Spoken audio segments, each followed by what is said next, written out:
this story might be fighting words, but just bear with me. It's about bagels, but don't get me started.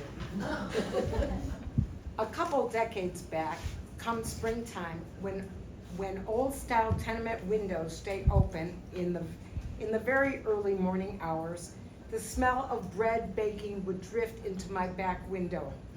That's when the Italian bakery on adjacent Sullivan Street produced its tasty baked goods.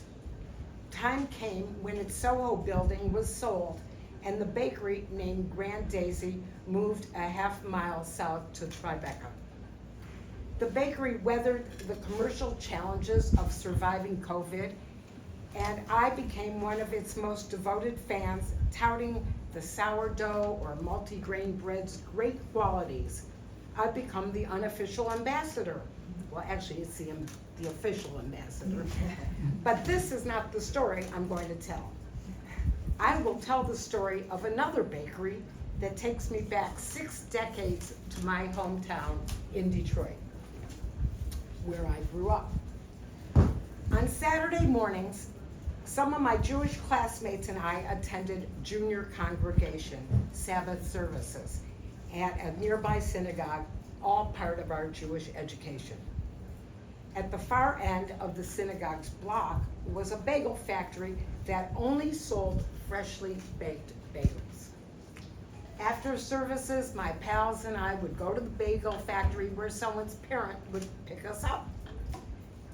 Now, Detroit has hard winters, and in the bitter cold, the windows would steam up from the shop's oven. And while waiting, we amused ourselves by writing our name backward on the condensation-covered glass. This was a time when workers hand-rolled bagels.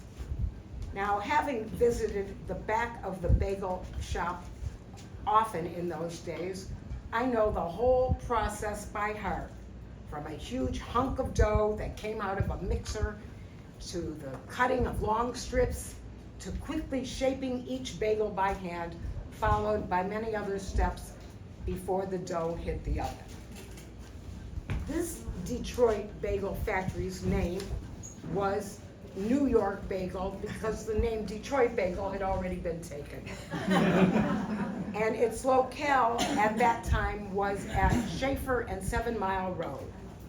Now, it's relocated just 5 miles a few years back, but is still family operated by the 4th generation and is 100 years old.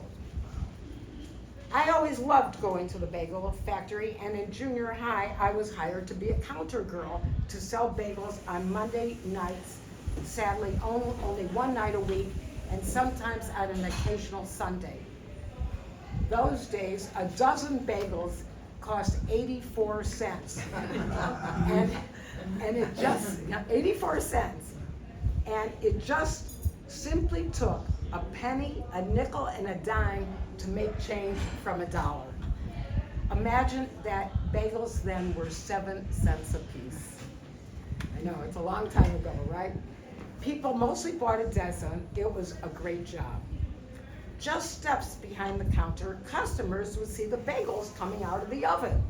And even though the counter bins held fresh bagels, when they witnessed bagels piping hot from the oven, they had to have them. In the 60s, food handlers did not wear plastic gloves, so without delay, you're picking up those straight from the oven, poppy seed, onion, plain or egg bagels with your bare hands. And the worst physical assault is the handling of the salt bagels when the coarse crystals would merge with your heat-softened cuticles. Former Detroiters who had moved to New York, or family members visiting their Detroit-raised relatives who had settled in New York, would buy dozens of our bagels.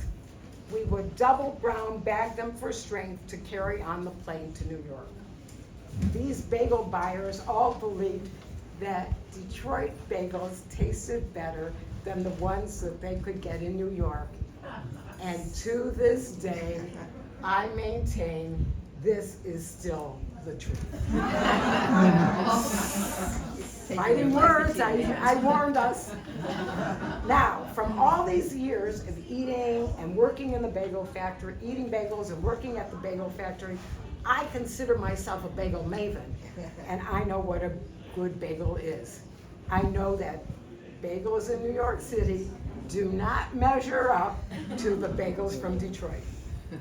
And what's the real issue? Well, to define the problem with bagels in New York City is elementary. They just don't have the right texture. They're too bready and airy.